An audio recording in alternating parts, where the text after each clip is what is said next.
Welcome to CSIS Online. The way we bring you events is changing, but we'll still present live analysis and award-winning digital media from our Dracopolis Ideas Lab. All on your time, live or on demand. This is CSIS Online. I'm the Senior Vice President here at CSIS, the Center for Strategic and International Studies.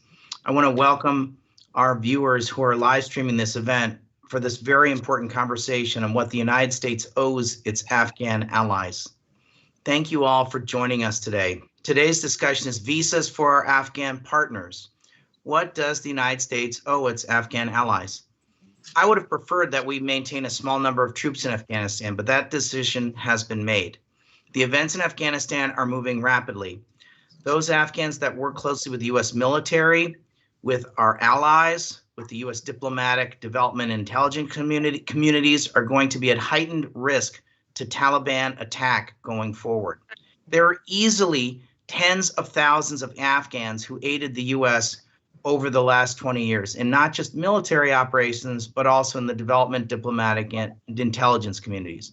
Most of these Afghans have families. What obligation do we have to all of these people? I would argue we have a major obligation to all these Afghans and their families.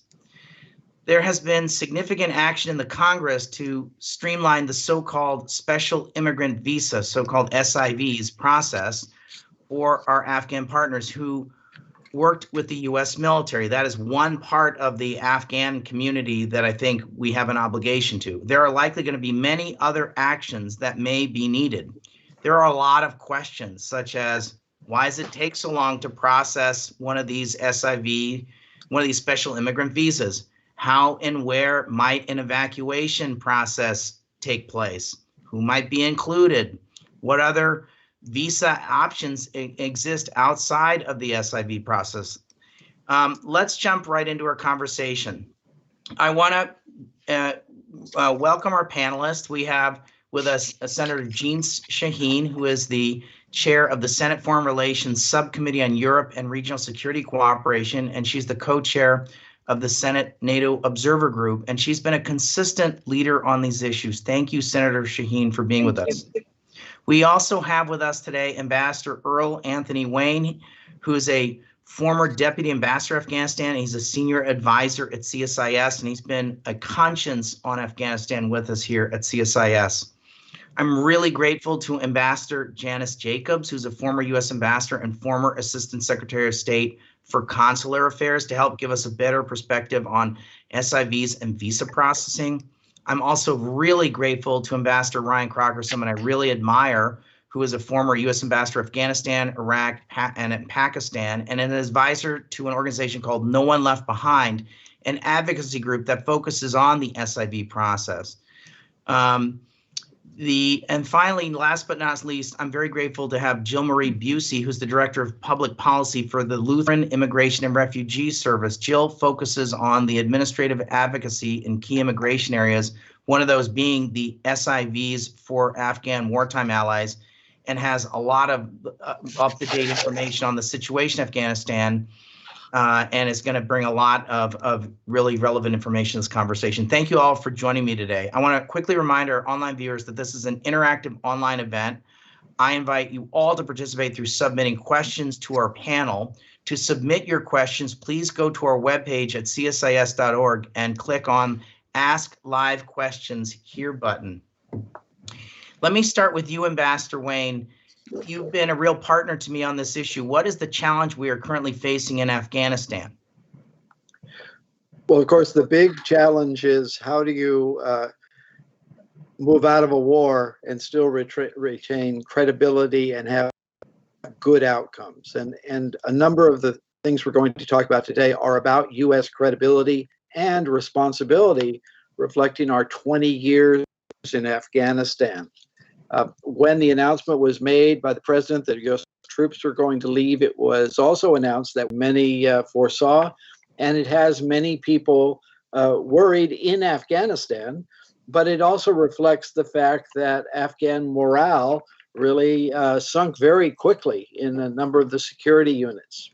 And it has set off also large numbers of people moving across Afghanistan. The UN estimates that almost 300,000 Afghans have been internally displaced since January of this year. So there's a lot going on. What we're going to look at today in detail is what responsibility do we have toward those Afghans who worked with us, with the military, but also with the State Department, with USAID, with others going forward. And I'm sure we're going to touch upon the issues of what responsibilities do we have vis-a-vis those Afghans who believed in us and believed in the values that we were talking about and the objectives that we were setting. Some of them are women activists, others are activists for democracy, the people who've maintained a free press in Afghanistan, which stands out in that part of the world, and many others. So we're going to I think, talk about that. And all of this does get back to U.S. credibility. It may not be an easy way ever to leave a war situation, but much better if you can leave with your credibility intact. And so just let me mention three big challenges as we go ahead. One is how in the immediate, what are we going to do to bring people out who worked with us who are really in danger? Secondly, are there things that we can do to help rally morale among those in Kabul and other places who really don't agree with the Taliban and don't foresee a future of Afghanistan ruled by the Taliban with many of the same practices that they used when they ruled in the 1990s? And then third, related to that, what can you do, or what should you be doing to have contingency plans for the future, not knowing which way things are going to go? I think a U.S. objective still needs to be an Afghanistan at peace, an Afghanistan that reflects the diversity of its people, an Afghanistan that can ideally bring elements from the Taliban, from the non-Taliban forces that make up the government in Kabul, different parts of the country, women, pro-democracy advocates, and others all living together peacefully within a framework. If we can't get there, what should come next? So we're going to grapple with some of these problems today. It's a lot bigger than we can talk about, but there are some very important things we can do for tens of thousands of Afghans who we know are endangered because they worked with us very closely. Thank you. Senator Shaheen, you've been very active and vocal on SIVs for Afghanistan. Thank you very much. And there's been a lot of energy on Capitol Hill, especially in the last couple months, and you've been a great part of that. Could you walk us through your thinking on how to proceed and the current activity in Congress, Senator? Yes, and as Ambassador Wayne says, this is about the credibility of the United States. It's also about what we should do from a humanitarian perspective to ensure that those people who made a commitment to help us, who we promised to make sure that they were not threatened, are not slaughtered by the Taliban as the Taliban expand their influence throughout Afghanistan. I started working on this issue over 10 years ago with John McCain, because as far back as 2010, we knew we had a problem with the SIV process. It was cumbersome, it was difficult. The paperwork that was required for applicants to show that they had worked with Americans was challenging for many Afghans. And so I've been working on it ever since. And John McCain worked very hard. It's one of his legacies that he felt very strongly that we needed to make sure that those people who helped American troops did not wind up being killed because of that help. So right now, as we look at the challenge we're facing as America is almost out of Afghanistan, at least our troops, it is that we have thousands of Afghans who have helped us who would like to get out of the country because they are threatened. When President Biden announced that he was going to be withdrawing troops, we had over 17,000 SIV applicants in the queue. And we know that there are more than that number as we think about their families and the other people who have come forward since the announcement of America's withdrawal. We have legislation right now in both the House and Senate. Our bill, my bill in the Senate, has bipartisan support from Senator Ernst, Senator Wicker, others, and I'm very pleased to see the amount of bipartisan support for this effort. There is a similar effort in the House. Our legislation would increase the number of SIV applicants over the House number, which is 8,000 to 20,000. It also changes the process that makes it easier to get the paperwork. We reduce the amount of time required to help Americans from 2 years down to 1. We also changed the medical exam, which has often been a real difficulty for Afghans. They'll get the medical exam that's required to get into the United States. And then because it takes a long time to get the other paperwork processed, they get that done and then they need to get another medical exam. We have waived that. We know that the president earlier this week announced that the State Department was going to be heading up an effort to see that Afghans could get to a third country while they wait for their applications to be processed. But I think this is an all hands on deck moment when we've got to do everything we can to ensure that those people who were depending on the United States know that we are still there in support of what the sacrifices they made to help us. Thank you, Senator. I wholeheartedly agree. Jill, could you tell us what is Operation Ally Refuge, and can you give us a better understanding of what the situation is, especially in the last 72 hours, please? Sure. Thank you, Dan and the Center, for the invitation to this distinguished panel on a discussion on a topic that is incredibly urgent for our Afghan allies who seek safety and protection. Lutheran Immigration and Refugee Services, or LIRS, has operated for over 80 years, offering welcome and hope to more than 500,000 refugees. We've played a major role in resettling over 9,000 Afghan allies, providing direct services, and we also advocate for their rights and the improvements in the SIV program.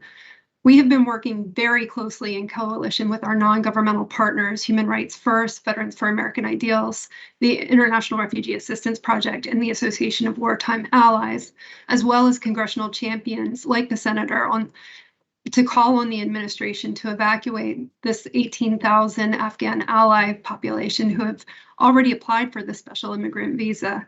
After months of escalating advocacy, the Biden administration finally announced on Wednesday, just this Wednesday, July 14th, a plan called Operation Allies Refuge to evacuate certain Afghan Special Immigrant Visa applicants and others who may be particularly vulnerable. This is what we've learned so far. Evacuation flights are to begin the last week of July. The State Department is to charter commercial aircraft as opposed to using military aircraft. With respect to leadership, Russ Travers, the Deputy Homeland Security Advisor and former head of the National Counterterrorism Center, is coordinating the interagency policy process. Relocation destinations are still in flux, but Ambassador Tracy Jacobson, a three-time chief of mission in Tajikistan, Turkmenistan, and Kosovo, is leading the State Department Coordination Unit, lending credence to the earlier reports that Central Asian countries may be one of the destinations. With respect to actual evacuations, we do not know who will be selected, how many of the 18,000 SIV applicants in the pipeline and their more than 50,000 family members will be saved through evacuation, and where they will go. We are also deeply concerned about how people who are outside of Kabul would even access the evacuation. We're seeing various reports about the potential initial tranche of 2,500 Afghans who may be evacuated to U.S. military installations, and then other reports stating that they would not, the administration would not publicly release information on destinations or numbers of Afghans. So a lot is unclear. We've also seen varying reports about the locations for evacuation, whether some may be brought directly to the United States or U.S. territory or third countries. On July 2nd, there were leaks from the White House indicating that they were considering these three Central Asian countries, Kazakhstan, Tajikistan, and Uzbekistan. But we have not seen any evidence that the countries have actually consented to receive evacuees. Pentagon Press Secretary John Kirby said in a briefing on Wednesday that all options are being considered, and that would include for the potential for short-term use of CONUS-based U.S. installations. From our perspective as advocates, the location matters greatly, as we advocate it should be U.S. soil to ensure the safety and rights of the applicants. This plan, which was just released, as I mentioned on Wednesday, is a vital first step in honoring the promise to Afghan allies, but it's concerningly scarce in essential details. Much like the president's remarks on Afghanistan last Thursday, we are left with more questions than answers.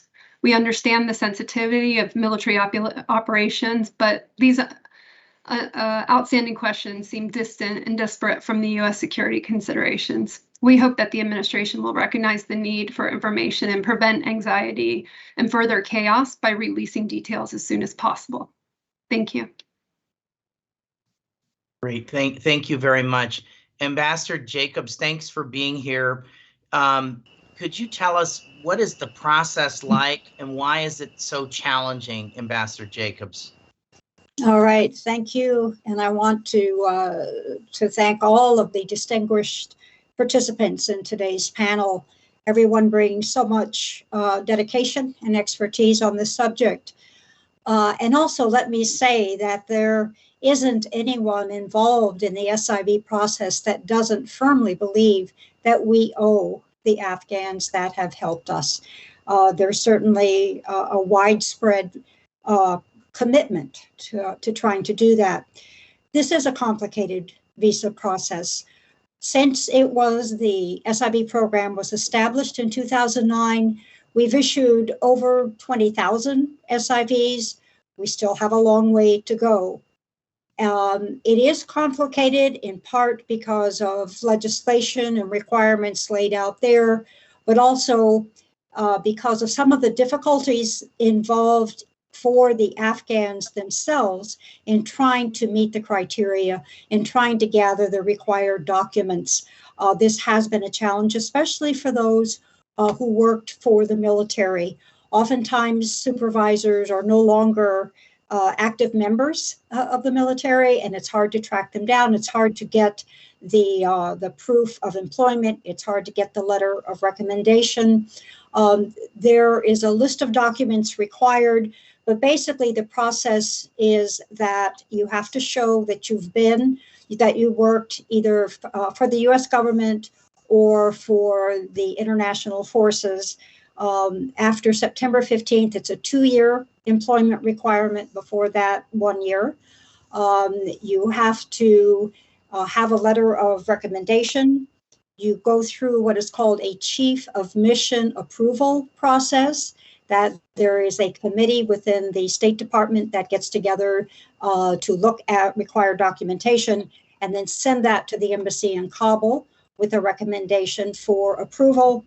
Once that approval is received, then the applicant has to file a petition with U.S. Citizenship and Immigration Services. That petition then has to be approved.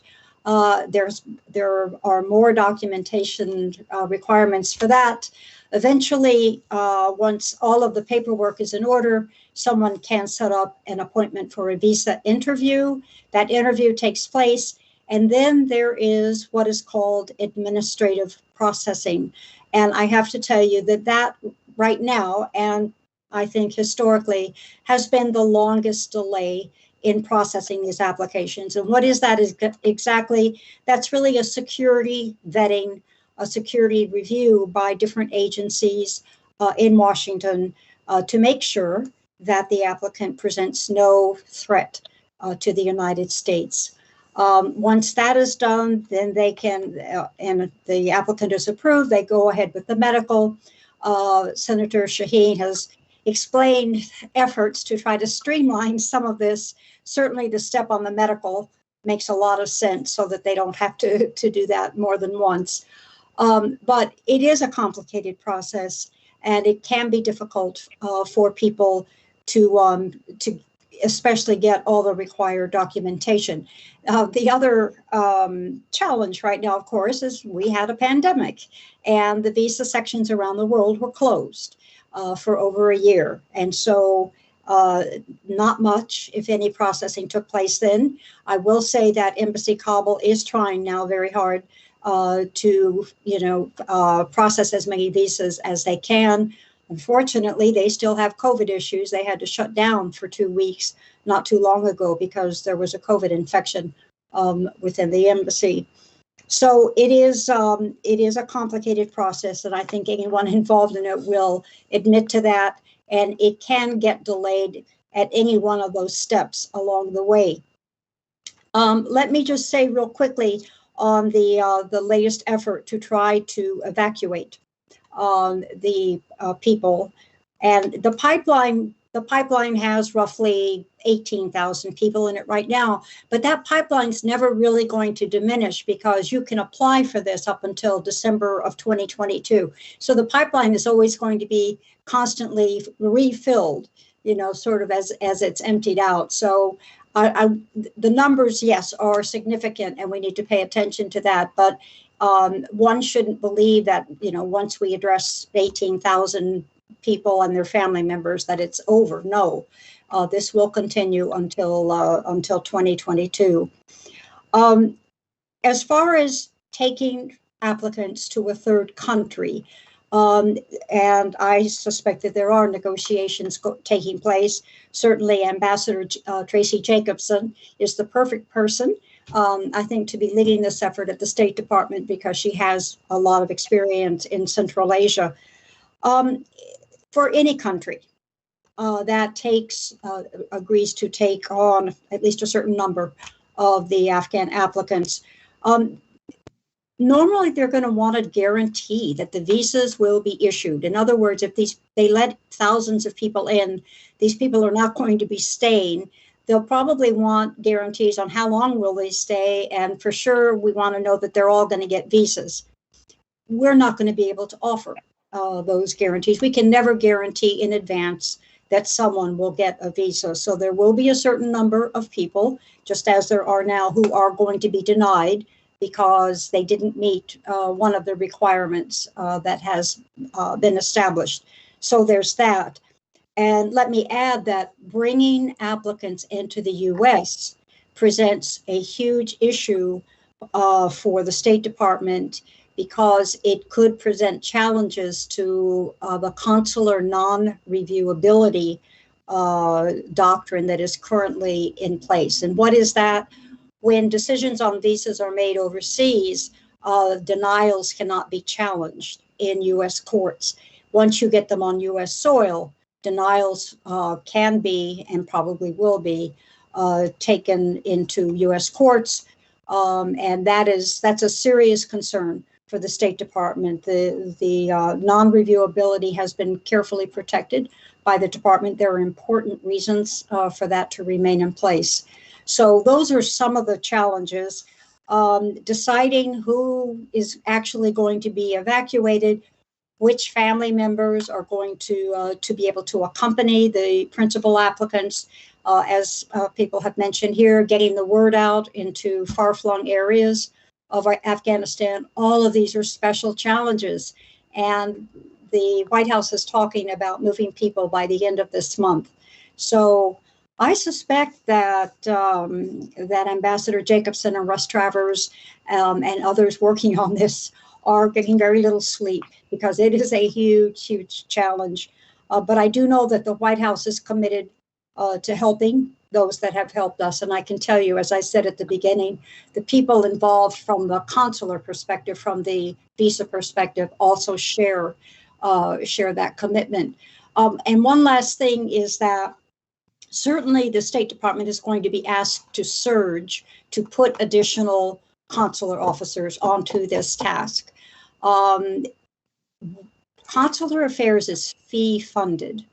And unfortunately, during the pandemic, especially with the halt in visa operations, revenue for consular affairs really dried up.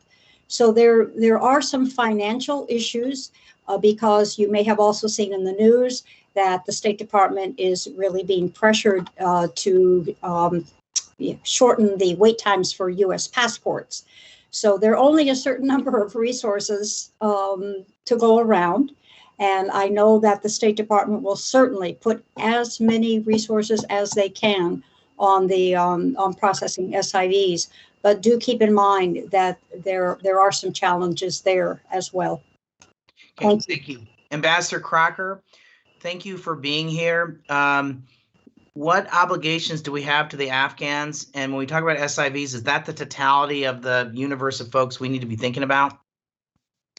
Thanks for having me, Dan. And I'd like to start by thanking Senator Shaheen for her extraordinary efforts over the last 10 years to look after the people who looked after us.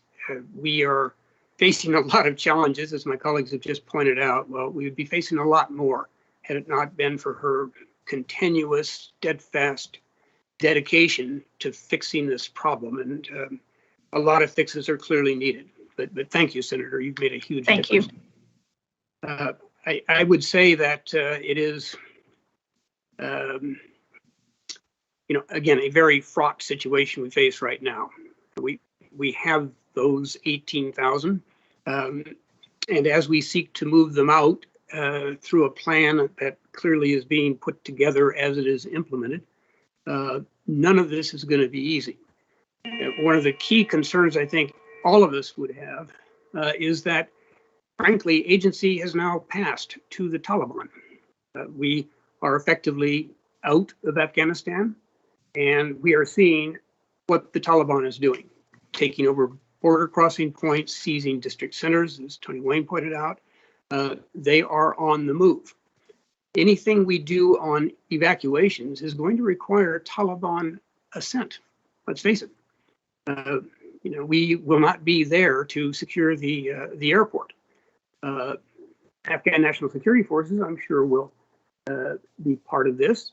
But again, given the demoralization that our whole negotiating process has inflicted, I'm not sure how steady they are going to be. The Turks have said they would send forces in to secure the airport, not directly related to these evacuations.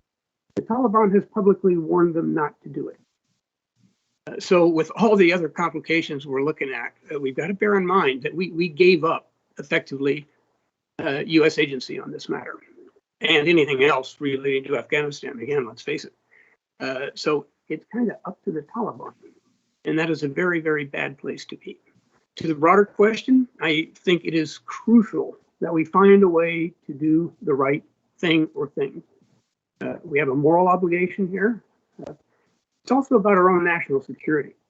It is a truly global situation we face out there. What happens in one place has impacts elsewhere. The world is watching to see what we do. We will be in future conflicts. Those conflicts are going to be the kind of messy, complicated things that we've seen in Iraq and Afghanistan. We will have an urgent need for interpreters, not just to translate languages, but to translate cultures. The Foreign Service has always known this. FSNs, Foreign Service nationals around the world, are the backbones of our embassies. We could not function literally without them. The military is now learning this. And that is a very good thing if we do the right thing. After this Afghan experience, if we are seen to be unwilling or ineffective or both, and that people who served us die because of that, there's not exactly going to be a long line of folks willing to interpret for us in other places of conflict and of urgent security need for our own national security. So this is just the beginning of what's going to be a very long, hard slog to make the right decisions, to do the right thing, and to make sure we get these people to safety. Senator Shaheen said it best. This is an all hands on deck moment. This is not business as usual. It has to be a presidential priority. Thanks. Senator Shaheen, I want to give you a chance to react to some of the things that have been put on the table. Then I want to put a couple of questions from the audience, and I'm cognizant of the fact that you have to leave a little bit early, so I want to give you a little bit of airtime to react to what you've been heard, and then I'll put a couple of questions that give you a chance also to react to some of the questions. Well, I think everybody from slightly different perspectives has laid out the challenge. I very much appreciate Ambassador Crocker's nice words and the work that he has done over the years, along with everyone on this panel, to try and address the challenge that we have in getting out of Afghanistan those people who put their lives at risk to help us. And we've got to look at what we can do now to streamline the process to ensure that we can get those out who are most at risk. I can't remember who said it, perhaps it was Jill, that one of the challenges also is that while Kabul has some security, although not a whole lot, but certainly people who are in many of the provinces around the country are even more at risk than those in Kabul, and at risk of being able to get someplace where they can be evacuated out of the country if they're applicants who make the cut. So we've also got to bear that in mind. And as Ambassador Crocker says, to some extent, the Taliban are going to have to be willing to let this happen. While we do have Turkish forces that are guarding the airport in Kabul, we know that the Taliban can be very disruptive and pose a threat to all of the operations that we might continue to have in Afghanistan. So thinking about how we can actually execute the movement of people outside the country to a third country is going to be critical, and then how we protect them when they are in a third country for a period of time until their application is processed is another whole different challenge. So I want to get to several questions that have been posed. While taking advantage of your presence, Senator. One is from my friend Bill Sweeney, who's a affiliate here at CSIS. He's the retired CEO of IFAS. Congress will not be in session for most of August and September. What congressional actions are necessary in the next few weeks to facilitate the safe passage of as many Afghans who worked with and for the United States in the next few weeks? That's a question for you, Senator Shaheen, perhaps you, Jill. But let me just put a couple more on the table. This is from Angela Preston from Harvard University. How many of the Afghans that get visas will be girls and women, given that they are half of the population? And then finally, another question from my friend Annie Forsheimer, who's also an affiliate of CSIS and is a retired Foreign Service officer. Refugee status is a huge step plus a brain drain. How can the U.S. government find interim or temporary options for human rights defenders who want to stay with knowledge that they can leave if threatened, such as education-related visas? So maybe that's a question for Ambassador Jacobs and maybe Jill to take on. So Senator Sheen, I'm not expecting you to take on all the three of those questions, but I wanted to give you a chance to react to any of those three, and then I'd like the rest of the panel to kind of take on any of those three questions. But Senator Sheen, I wanted to give you a chance to take a first step. Well, thank you. With respect to congressional action, I do think we're in a place where we have the potential for Congress to act before the August recess. We are working on the National Defense Bill, which will be marked up next week. There will be a provision in that to address SIVs. We expect a separate provision that's already in an appropriations bill that's on the table. The House has already passed out of the relevant committee their bill that has many of the things that I talked about, a little lower number in terms of applicants, but certainly an expedited process that should help us. We also need to provide the funding. So I am cautiously optimistic that there is very strong bipartisan support and a sense of urgency about the need to get this done and to provide the funding and to make sure that we can expedite the current legislation to make it address this crisis situation. I want to also speak to the situation for Afghan women and girls, because the point that is being raised, how many of these SIVs are women and girls, it's a disproportionately low number, because most of the folks who helped our military, so interpreters, the logistics people, those people who have been covered historically under the SIV process, have been heavily weighted towards men. And yet right now, my biggest fear, in addition to are we going to help those people who helped us, is what's going to happen to the women and girls in Afghanistan, because we know what the Taliban's position is, and we know where they have control of the provinces. They have already put back in place very restrictive Sharia laws that make it difficult, that don't allow girls to go to school in most cases, that don't allow women to work, that don't allow freedom of movement for women. This is a huge issue and something that the United States needs to continue to speak out loud and clear in the international arena about, and we need to continue to do everything we can to support efforts to help women and girls in Afghanistan. Okay, I also want you to hear Senator Shaheen. I've got one other question. I'm not necessarily asking you to respond to this, but I'm hoping to hear from other panelists, and I hope you hear the answer to this question. This is from Hadia Oriakal, who's the daughter of an SIV applicant. My question is that we all know that the SIV process is broken, and they have denied lots of people who were faithful to the working with the U.S. And I'm interpreting a little bit, including my father. So what will be the future of those who have missing documents because they can't find their supervisors? Are we just going to leave those folks behind? So I'm not asking you, Senator Shaheen, to answer that question, but how about Ambassador Jacobs or Jill? Could you take that question on specifically while we have Senator Shaheen listening, please, just on that specific question? Okay, I'll take a stab at it, and then I'll let Jill add anything that she has. Basically, yes, people have been denied SIVs. It's normally because they're missing documentation or the security check turned up something unexpected. For those that have been denied, there is an appeal process, not for those who've been denied for security reasons, but in the beginning stages, the Chief of Mission approval process, they can appeal that. And if at that time, they're able to present missing documentation or other evidence that meets the requirements, they are able to do so. But this is something that, as I mentioned earlier, is going to happen with all of those people in the pipeline. The vast majority will be issued eventually, but there will be a few who are denied, and that is just sort of the nature of the visa process. And Jill, I don't know if you have anything to add to that. Jill? Yes, I would add that we're quite aware of the denial rate because of the systemic issues with the SIV process.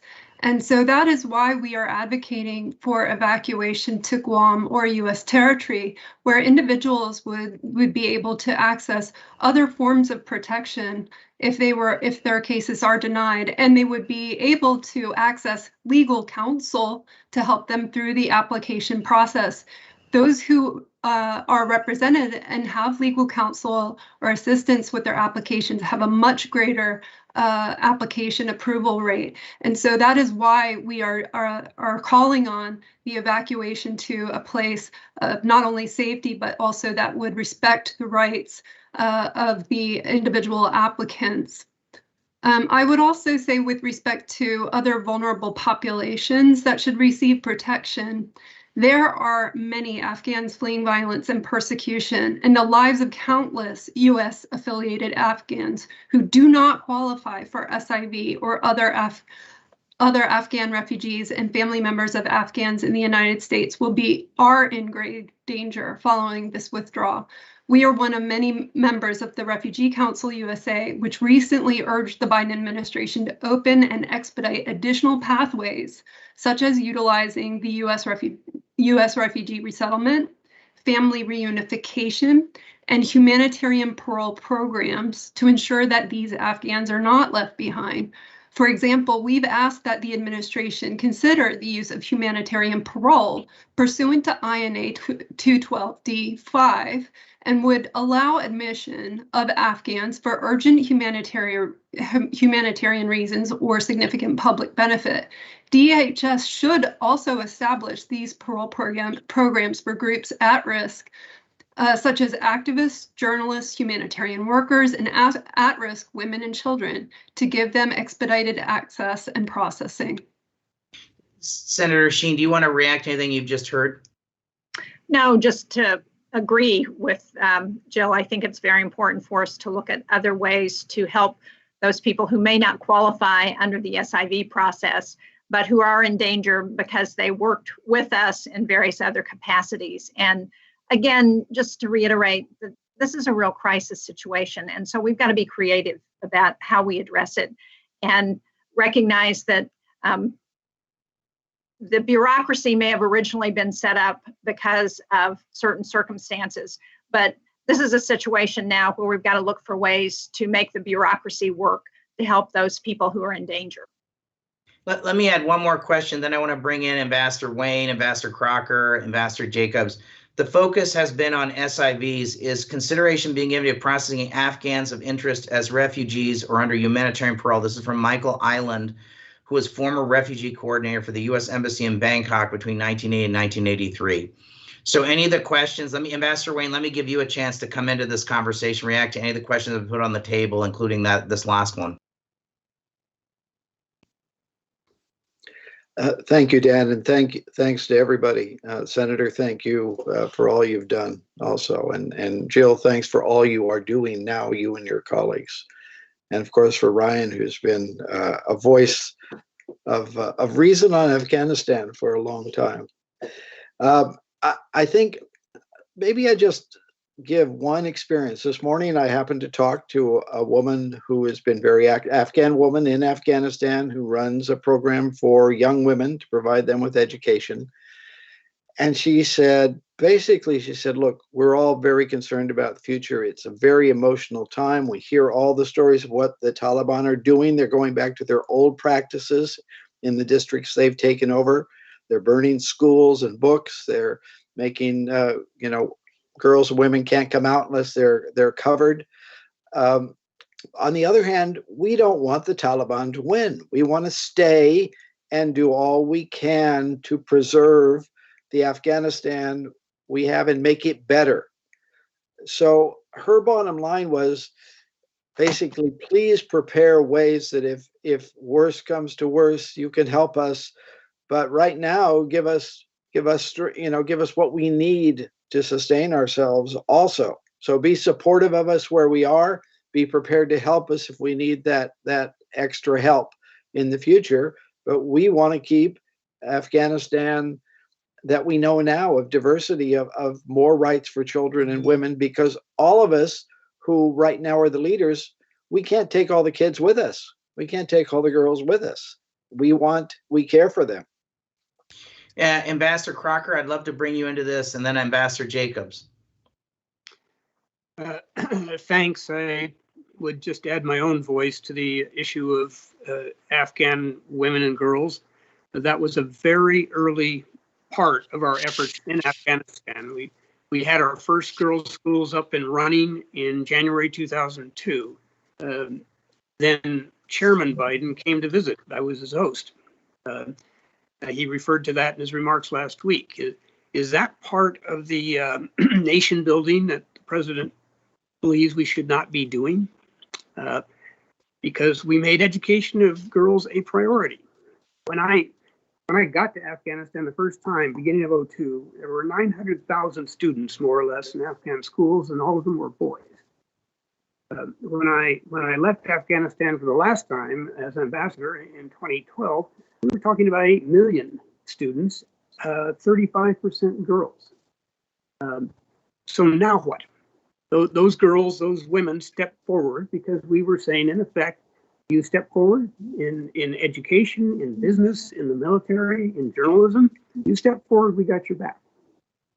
Except that was then and this is now. And oh my goodness, look at the time we have to be going. So in addition to the obligation we've had and continue to have for folks who served us directly, I believe we have a profound obligation to, again, females in Afghanistan who were ready to reshape Afghan society. We're not walking out on them, and it is not the consequences, as we've just heard. It's not going to be pretty. The Taliban have been pretty clear on what they're going to do, not in statements, but in actions. And this was quite foreseeable. So it's pretty tough to figure out what meaningful action is if you've given up your leverage, which we pretty much have. But boy, oh boy, we need to be in overdrive, as the senator suggests, to figure out what we can do to protect and save those who helped us directly, but also all those who envisioned a different society in Afghanistan because of our presence and our commitment. Well, we got to figure out what's next, and what's next is most definitely cannot be just turning our backs. Hey, Ambassador Jacobs, I'd love to bring you into this. Yes.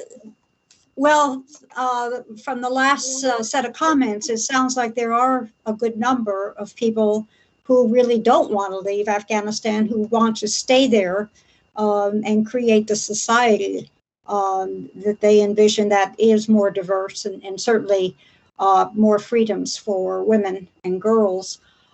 For the option for leaving, we have the SIV process. We've heard a lot today about how complicated and that is. Other options might be, and of course this depends on a permissive environment and an airport that's open.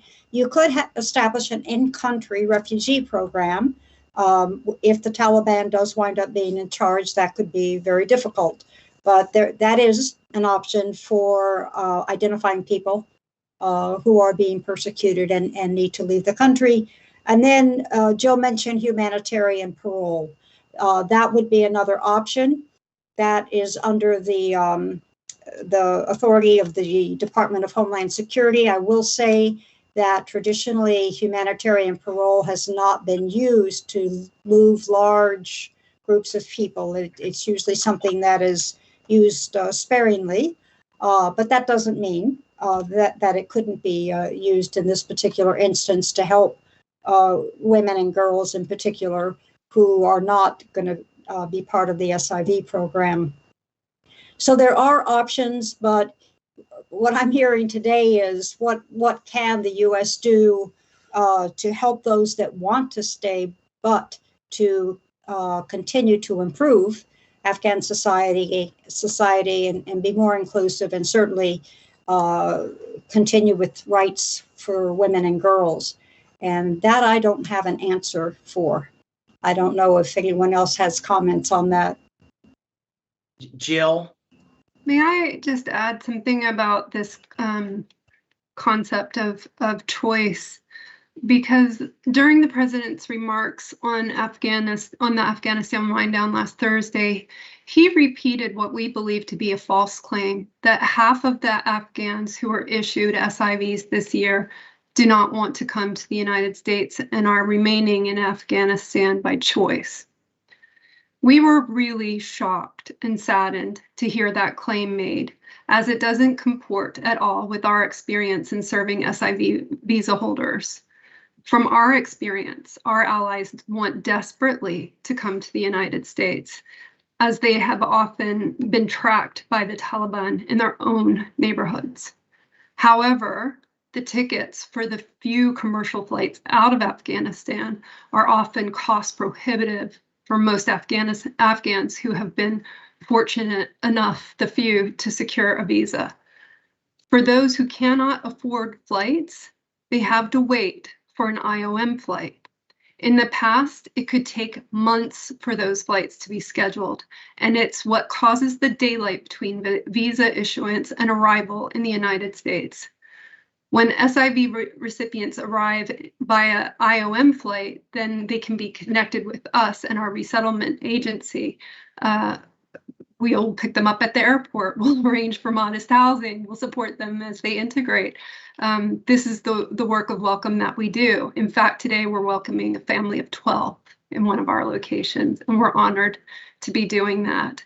I think this concept of choice needs to be critically reviewed, for sure, and particularly as the narrative concerns SIV applicants.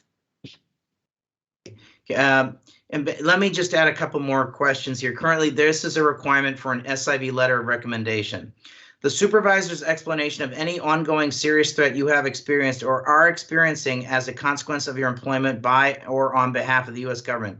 Is the current situation with the Taliban effectively taking control of many regions sufficient to comply with this requirement that supervisors must explain a serious threat? This is from Jackie Duclos from DAI Global. This or any other of the questions out there. Ambassador Wayne, Ambassador Crocker, or Ambassador Jacobs, please, Ambassador Jacobs. I am not aware of any sort of new development with the applicants do have to make a statement of what the threat is that they are experiencing. So I'm not aware of any change to that. Okay. Ambassador Wayne? Well, I mean, I'm sure the changing security situation in Afghanistan itself will change the argument that the applicants can make, and will strengthen that argument, especially if they come from areas that are no longer under government control. So yes, I'm sure that that's part of it. And I just want to say, right now we are looking at the SIV question at this time. But as Ambassador Crocker said, and as others have talked about and written about eloquently, this is still a time when we need to be investing heavily as a government in diplomatic and assistance support for the government in Kabul. They do still need security assistance, they still need financial assistance, and they need diplomatic assistance.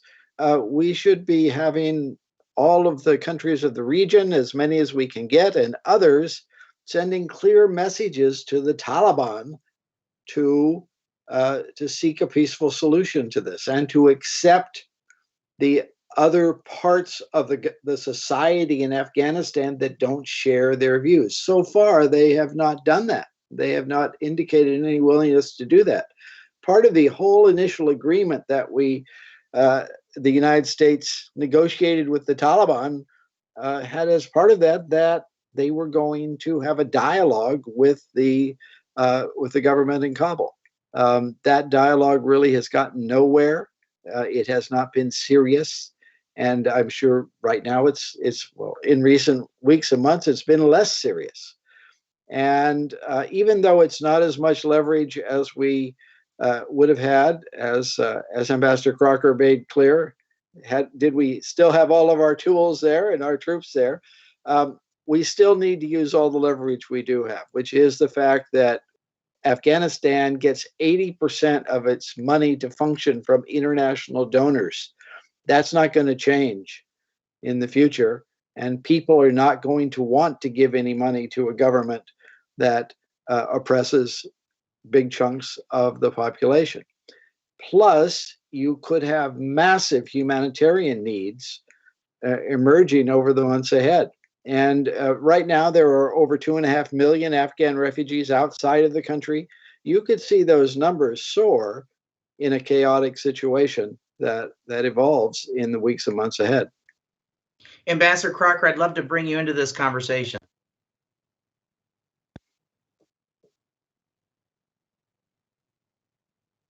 You have to unmute. Sir, you're on mute.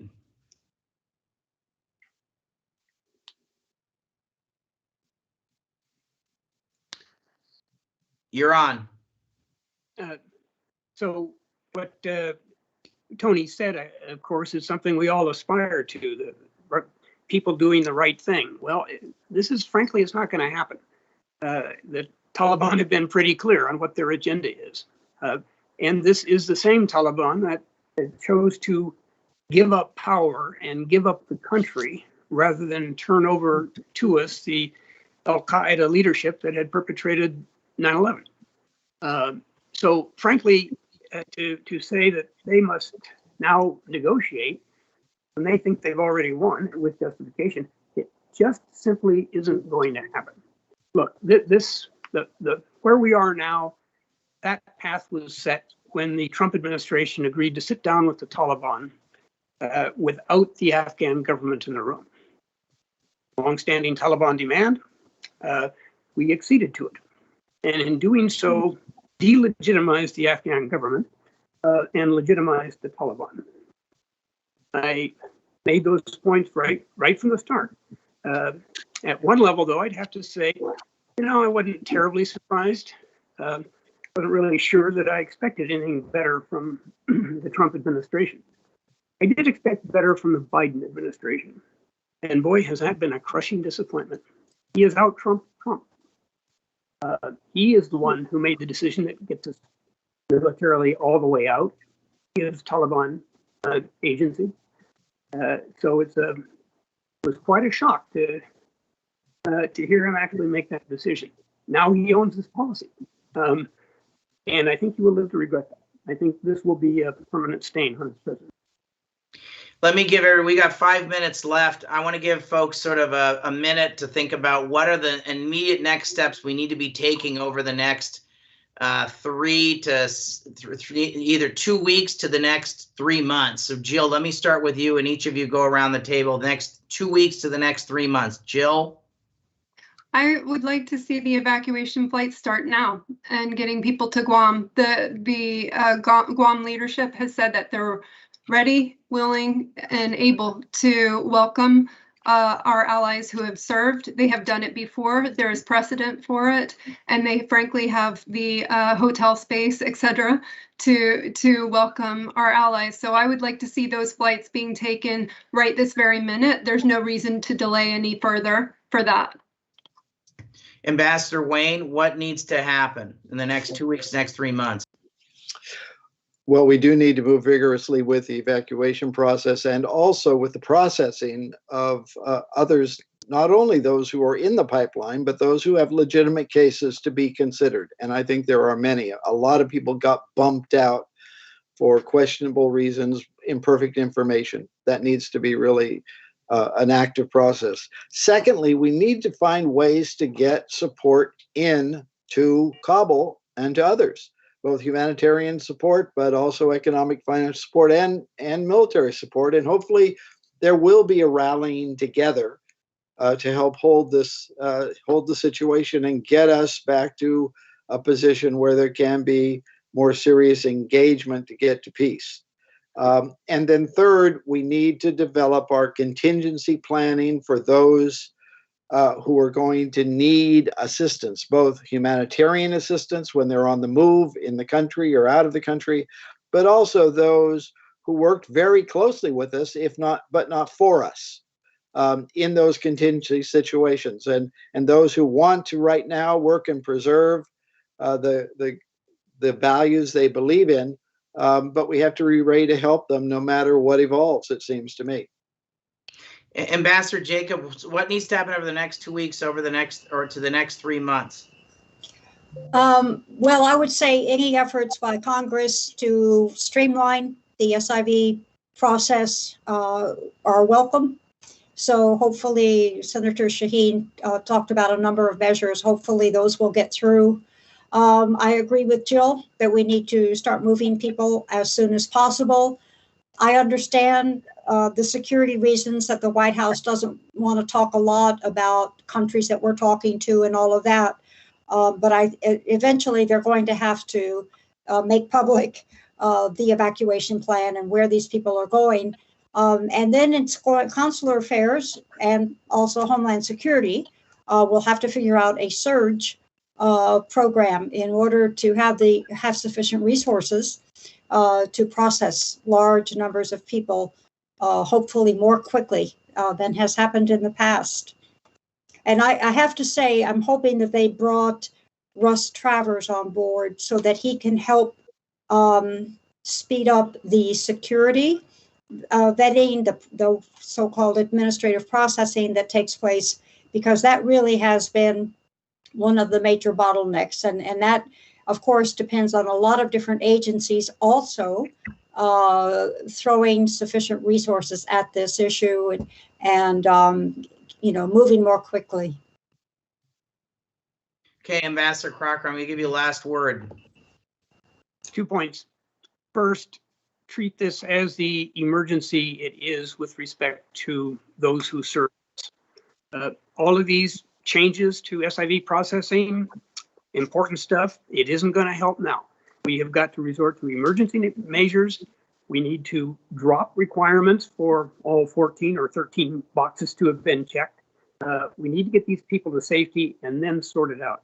Second point, we need to do something concrete to show that we do indeed support Afghan National Security Forces, particularly the Air Force, because it's not just our troops who are leaving. Our contractors leave with them, and the Afghan Air Force cannot function without contractor support. The administration needs to move right now to produce a different scope of work and to get contractors back into country, particularly for the Air Force, so that they can, again, have air support for their forward deployments, but most significantly, to show that we really mean it when we say we're not completely backing out of this. It would be as important for morale as it would be for operational effectiveness. Okay, our time is up. I want to thank everybody. Thanks so much for doing this today. We'll continue to keep working on this. Like, we couldn't do this without all of our great panelists. Thank you so much, and we're going to end it here. Thank you.